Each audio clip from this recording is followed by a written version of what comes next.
Kamusta, guys? How are you? Good. Ano nangyari? Oh my God, walang, shit.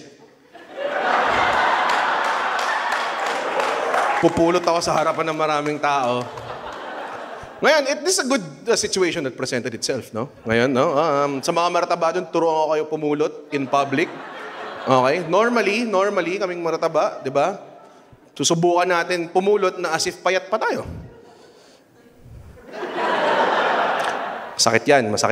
Iipit yung diaphragm. Si sir talagang... Target market!